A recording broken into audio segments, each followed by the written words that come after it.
दोस्तों आज के इस वीडियो में हम the chronicles of Narnia, the lion, the witch and the wardrobe movie को एक्सप्लेन करेंगे। दोस्तों ये मूवी नार्निया सीरीज का पहला पार्ट है। मूवी की शुरुआत में हमें वर्ल्ड वॉर 2 का समय दिखाया जाता है, जहां पर हम एक परिवार को देखते हैं जो बमबारी से बचते हुए एक अंडरग्राउंड रूम में छिप जाते हैं। अगले दिन हम देखते हैं कि वे बच्चे अपनी माँ के साथ स्टेशन पर जाते हैं और इस समय स्टेशन पर सारे शहर के बच्चे होते हैं, क्योंकि इस समय वॉर चल रहा है और सभी माता पिता अपने बच्चों को शहर से दूर भेज रहे हैं ताकि वे सुरक्षित रहें। अब ये चारों बच्चे भी अपनी माँ से विदा लेकर ट्रेन में बैठ जाते हैं और कुछ समय के बाद वे एक स्टेशन पर पहुंचते हैं, जहां पर उन्हें पिक करने के लिए मिसेस मैक्रेडी आती हैं। अब मिसेस मैक्रेडी उन चारों बच्चों को लेकर एक बहुत ही बड़े घर में आती हैं। उन बच्चों को समझाती हैं कि प्रोफेसर बहुत ही गुस्से वाले आदमी हैं, इसलिए वे लोग किसी भी चीज को बिना पूछे छुएंगे नहीं और ना ही यहाँ पर शोरगुल करेंगे।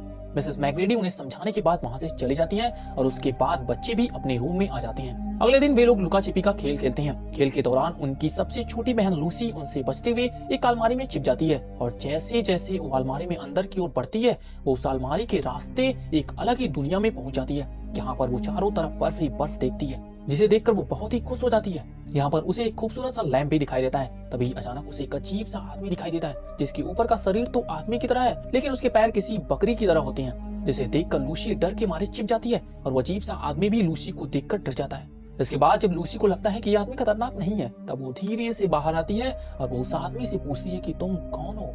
इस पर वो आदमी जवाब देता है कि मैं एक फोन हूँ। इसके बाद बातों ही बातों में उस फोन को ये पता चलता है कि ये इंसान है और ये एडम और ईव की बेटी है। इसके बाद फोन लूसी को अपने घर पर चलने के लिए कहता है, जिसे लूसी मान जाती है। फोन के घर पर जब लूसी चाय पी रही होती है, तब फोन उसे अपने परिवार के बारे में बताता है और इसके बाद वो लूसी को हिप्नोटाइज करने के लिए एक म्यूजिक बजाता है, जिसे सुनकर लूसी सो जाती है। जब लूसी की नींद खुलती है, तब वो अपने सामने फोन को रोते हुए पाती है। ये देखकर लूसी फोन से पूछती है कि तुम रो क्यों रहे हो। इस पर फोन रोते हुए कहता है कि मैं एक बहुत ही बुरा फोन हूँ, मैंने तुम्हें किडनैप किया है। इस पर लूसी उससे कहती है कि तुमने ऐसा क्यों किया। तो फोन उसे कहता है कि दरअसल नार्निया पर पिछले 100 सालों से एक व्हाइट विच का राज है, उसी की वजह से यहाँ पर पिछले 100 सालों में केवल सर्दी का मौसम ही रहता है। और उस विच ने कहा है कि अगर कभी भी किसी को कोई इंसान नजर आए तो उसे मेरे हवाले कर देना, और अगर ऐसा नहीं किया तो उन्हें मौत के घाट उतार दिया जाएगा। इस पर लूसी कहती है कि मैं तो आपके दोस्त हूँ ना, आप मेरे साथ ऐसा कैसे कर सकते हैं। लूसी की बात सुनकर फोन भावुक हो जाता है। वो तुरंत लूसी को लेकर वहां से निकल जाता है ताकि विच के आने से पहले वो लूसी को वापस भेज सके। वो लूसी से कहता है कि इनमें से कई सारे पेड़ उस विच के जासूस हैं, इसलिए हमें जल्दी से यहाँ से निकलना होगा। कुछ देर में लूसी और फोन उस जगह पर पहुंच जाते हैं जहाँ से लूसी आई थी। लूसी को विदा करते समय फोन रोने लगता है। इस वजह से लूसी उसे चुप कराते हुए अपना रुमाल फोन को दे देती है। अब वो फोन से विदा लेकर जैसे ही अलमारी के रास्ते घर में पहुंचती है, तो वो ये देखकर चौंक जाती है कि नार्निया में इतना समय गुजारने के बाद भी यहाँ पर वो उसी टाइम पर पहुंची है, यानी इस दुनिया में उसका थोड़ा सा भी समय नहीं बीता था। इसके बाद वो अपने भाई पीटर और एडमंड और अपनी बहन सुसैन से उस विचित्र जगह नार्निया के बारे में बताती है, लेकिन उसका कोई भी विश्वास नहीं करता है, क्योंकि अलमारी में ऐसा कोई भी द्वार नहीं होता है। अब जब लूसी ये देखती है कि उसके भाई और बहन उसकी बातों पर विश्वास नहीं कर रहे हैं, तो वो रोने लगती है, क्योंकि होने के कारण रात में उसे नींद नहीं आती है। इसी वजह से वो कैंडल लेकर फिर से उसी अलमारी के पास जाती है। अब इतनी रात में एडमंड जब लूसी को कहीं पर जाते हुए देखता है, तो वो उसका पीछा करने लगता है। अब लूसी फिर से उसी अलमारी में घुस जाती है और एडमंड भी उसका पीछा करते करते उस अलमारी में घुस जाता है। एडमंड जैसे ही उस अलमारी में लूसी को ढूंढने के लिए आगे बढ़ता है, तभी अचानक वो भी किसी दूसरी दुनिया यानी नार्निया में पहुंच जाता है। इस जगह को देखते ही वो समझ जाता है कि उसकी बहन लूसी सच बोल रही थी। इसके बाद वो लूसी को ढूंढने लगता है। तभी अचानक वहां पर व्हाइट विच आ जाती है और उसके आदमी जैसे ही एडमंड को मारने वाले होते हैं, तभी वो कहता है कि वो तो बस अपनी बहन लूसी को ढूंढने के लिए यहाँ पर आया है, और वो ये भी बता देता है कि लूसी इसके पहले भी यहाँ पर आ चुकी है और वो यहाँ पे एक टमनस नाम के फोन से भी मिल चुकी है। अब बातों ही बातों में विच को ये पता चल जाता है कि ये एडम और ईव की संतान है और ये 2 भाई और 2 बहन है। अब ये जानने के बाद वो विच उसे बहलाते हुए अपने पास बैठाती है और उसे खाने के लिए स्वादिष्ट मिठाई भी देती है। विच एडमंड से कहती है कि मेरी कोई भी संतान नहीं है, इसलिए मैं चाहती हूँ कि तुम यहाँ के अगले राजा बनो, लेकिन राजा बनने के लिए तुम्हें अपने भाई और बहनों को मेरे पास किसी तरह से यहाँ लाना होगा, तभी मैं तुम्हें यहाँ का राजा बना सकती हूँ।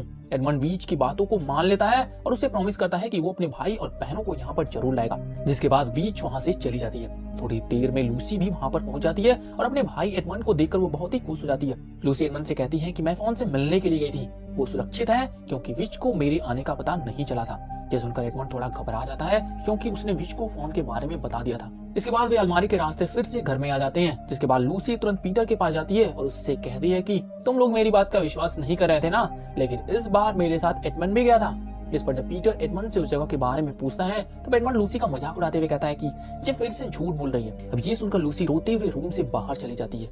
अब अगले दिन वे चारों भाई बहन क्रिकेट खेल रहे होते हैं कि तभी अचानक एडमंड बॉल को विंडो की तरफ मार देता है, जिससे वहां पर रखी एक कीमती सामान टूट जाता है। सामान टूटने की आवाज मिसेस मैक्रेडी भी सुन जाती है। इस वजह से वो चिल्लाते हुए उनकी तरफ बढ़ती हैं। अब चारों भाई बहन उनसे बचने के लिए उसी अलमारी में छिप जाते हैं और अभी अलमारी में पीछे की ओर बढ़ने लगते हैं। पीछे बढ़ते बढ़ते वे अचानक नार्निया में पहुंच जाते हैं। अब जब पीटर और सुजैन उस जगह को देखती हैं तब वे समझ जाती हैं कि लूसी ने अब तक जो भी बातें कही थी वो सब सच थी। इस वजह से वे एडमंड को डांटते हैं और वे लूसी से माफी मांगने के लिए कहते हैं। इसके बाद लूसी उनसे फोन से मिलने के लिए कहती है, जिस पर वे सब राजी हो जाते हैं। इसके बाद जब लूसी फोन के घर में पहुंचती है तो वो देखती है कि उसका सारा सामान बिखरा पड़ा है। वहां पर एक नोटिस भी लगा है जिस पर लिखा है कि फोन को एक इंसान की मदद करने के लिए बंदी बनाया गया है। तभी उन्हें बाहर से कुछ आवाजें सुनाई देती है। जब वे बाहर जाते हैं तब वहां पर उन्हें एक बोलता हुआ बीवर दिखाई देता है, जिसे देखकर वे चौंक जाते हैं। अब बीवर लूसी को उसका रुमाल देते हुए कहता है कि मिस्टर टमनस ने आपको ये रुमाल देने के लिए कहा था। उन्हें देशद्रोही के आरोप में बंदी बना लिया गया है क्योंकि उन्होंने आपके यहाँ आने की सूचना उस विच को नहीं दी थी। इसके बाद लूसी पीटर को फोन यानी मिस्टर टमनस की मदद करने के लिए कहती है, क्योंकि उसे ही बचाने की वजह से आज टमनस बंदी है। अब इसके बाद वे चारों उस वीवर के साथ हो जाते हैं ताकि वे टमनस की मदद कर सके। वीवर उन्हें लेकर अपने घर जाता है और यहाँ पर बातों ही बातों में उन सबको उस भविष्यवाणी के बारे में पता चलता है, जिसके अनुसार एडम और ईव के दो बेटे और दो बेटियां जब नार्निया में आएंगे तो वे असलान और उनकी सेना के साथ मिलकर उस विच को हराएंगे, जिससे नार्निया पर फिर से शांति कायम होगी और सर्दियों का मौसम चला जाएगा। इसी दौरान वे देखते हैं कि एडमंड वहां पर नहीं है। इससे वे सब घबरा जाते हैं और जब उसे ढूंढने के लिए वे बाहर जाते हैं तब वे देखते हैं कि एडमंड तो उस विच के महल की ओर जा रहा है। इस पर पीटर उसे बचाने के लिए वहां पर जाना चाहता है, लेकिन वीवर उसे रोकते हुए कहता है कि विच एडमंड को एक चारे की तरह यूज कर रही है और अगर तुम लोग वहां पर गए तो विच तुम सबको मार डालेगी ताकि भविष्यवाणी सच ना हो। इसलिए अब उसे बचाने का केवल एक ही तरीका है और वो है असलान, क्योंकि वही है जो तुम्हारे भाई को बचा सकते हैं। अब हम एडमंड को देखते हैं जो रानी के पास जाकर उसे बता देता है कि वो अपने भाई और बहनों को लेकर नार्निया में आ गया है और वे सब एक वीवर के साथ रुके हुए हैं। ये सुनकर रानी अपने खूंखार भेड़ियों को वहां पर भेजती है। ये देखकर एडमंड समझ जाता है कि रानी उसके भाइयों को मारना चाहती है। इस वजह से वो बहुत डर जाता है, जिसके बाद विच एडमंड को भी बंदी बना लेती है। अब सारी भेड़िया वीवर के घर पर हमला कर देती हैं, लेकिन वे लोग एक सुरंग के रास्ते वहां से बच निकलते हैं। काफी ढूंढने पर जब भेड़ियों को वहां पर कोई नहीं मिलता है तब वे विच से इसके बारे में बता देते हैं, जिससे विच बहुत ही गुस्सा होती है और वो एडमंड को मारने के लिए कैदखाने की ओर जाती है। कैदखाने में हम देखते हैं कि एडमंड और फोन आपस में बातें कर रहे होते हैं। फोन को इस हालत में देखकर एडमंड बहुत दुखी होता है, क्योंकि उसकी वजह से ही आज फोन की ये हालत हुई है। तभी वहां पर विच आ जाती है और वो एडमंड को मारते हुए कहती है कि तुमने हमसे झूठ बोला था, क्योंकि वहां पर तो कोई भी नहीं था। और जैसे ही वो उसे मारने जाती है एडमंड विच से कहता है कि वे किसी असलान की बात भी कर रहे थे जो एक सेना तैयार कर रहा है। इस पर विच उस जगह के बारे में पूछती है। तभी फोन एडमंड को रोकते हुए कहता है कि अरे ये तो एक बच्चा है, इसे कहाँ पता होगा।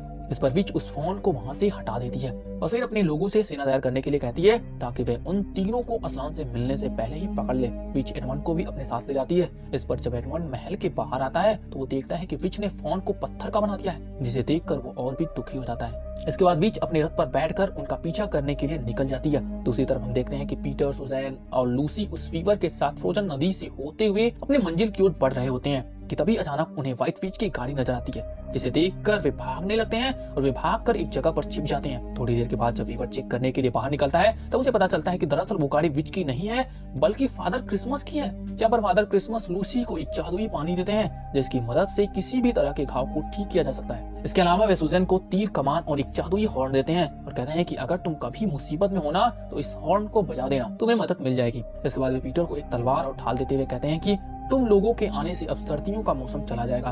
उसके बाद वे वहां से निकल जाते हैं। इसके बाद वे सब तुरंत नदी की ओर जाते हैं और देखते हैं कि नदी तो अब पिघल रहा है। ये देखकर वे जल्दी से नदी पार करने की कोशिश करते हैं कि तभी वहां पर भेड़िया भी पहुंच जाते हैं और वे जैसे ही उन सब पर हमला करने जाते हैं कि तभी बर्फ की दीवार टूट जाती है, जिससे वे सब नदी में गिर जाते हैं। लेकिन काफी कोशिश के बाद वीवर और वे तीनों नदी से बाहर निकलने में कामयाब हो जाते हैं। इसके बाद वे किसी तरह से असलान के लोकेशन पर पहुंच जाते हैं, जहां पर सब लोग उन्हें देखकर खुश हो जाते हैं। तभी हम असलान को देखते हैं जो कि एक बहुत ही बड़ा शेर होता है। दरअसल असलान ही नार्निया का असली राजा होता है। इसके बाद असलान जब उनसे उनके बारे में पूछता है तब पीटर उन्हें सारी बातें बता देता है। इस बार असलान उनसे कहता है कि आप लोग चिंता ना करें, हम आपके भाई को वापस जरूर लाएंगे।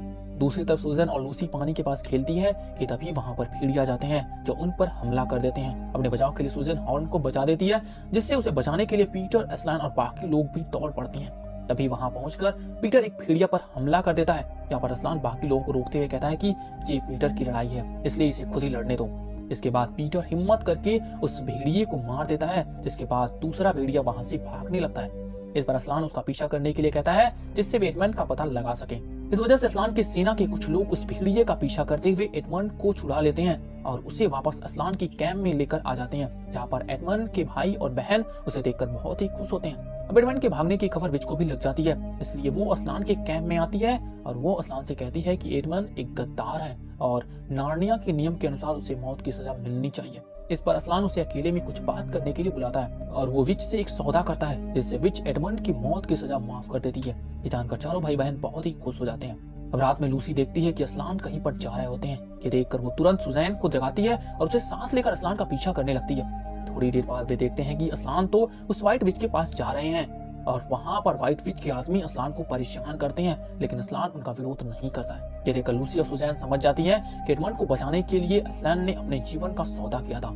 असलान को परेशान करने के बाद विच उनके सीने में खंजर घुसो देती है, जिससे उनकी मौत हो जाती है। उसके बाद विच अपनी सेना को असलान की सेना पर हमला करने का आदेश दे देती है। विच के जाने के बाद सुजैन और लूसी वहां पर जाते हैं। लूसी असलान को जादुई पानी पिलाने आती है। इस पर सुजैन कहती है कि अब बहुत देर हो चुकी है, क्योंकि असलान अब जिंदा नहीं है। इसके बाद सुजैन कहती है कि हमें असलान के बारे में सबको बताना होगा, और लूसी कहती है कि वो असलान को ऐसे छोड़कर नहीं जा सकती है, इसलिए वो पेड़ों के जरिए अपने संदेश को पीटर तक पहुंचा देती है। यहाँ पर जब सबको पता चलता है कि असलान अब नहीं रहे, तब सभी लोग काफी दुखी हो जाते हैं। जिसके बाद एडमंड पीटर से कहता है कि अब तुम्हें ही आर्मी को लीड करना होगा, क्योंकि असलान भी यही चाहते थे। इसलिए सबकी बातों को मानते हुए वो आर्मी को लीड करने के लिए बैटल ग्राउंड में पहुंच जाता है, जहाँ पर थोड़ी देर में व्हाइट विच और पीटर की आर्मी के बीच लड़ाई शुरू हो जाती है। दूसरी तरफ लूसी और सुजैन जब असलान के पास से जाने लगते हैं कि तभी अचानक से वो टेबल टूट जाता है और असलान भी जिंदा हो जाता है। इस पर उन लोगों के पूछने पर असलान उन्हें बताता है कि नार्निया के नियम के मुताबिक अगर किसी निर्दोष को मारा जाएगा तब टेबल टूट जाएगी और उस निर्दोष को फिर से जीवन दान मिल जाएगा। इसके बाद असलान उन्हें लेकर पहले विच के महल में जाता है,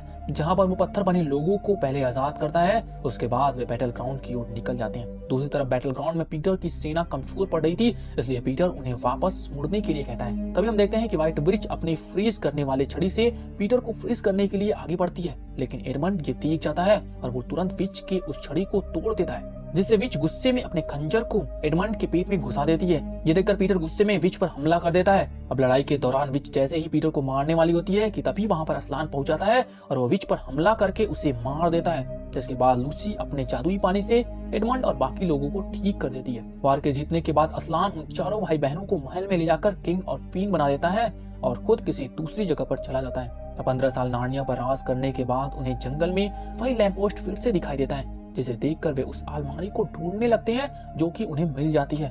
और वे जैसे ही उस अलमारी के रास्ते रूम में एंटर करते हैं, वे फिर से बच्चे बन जाते हैं, यानी इस दुनिया में उनका थोड़ा सा भी समय नहीं गुजरा था।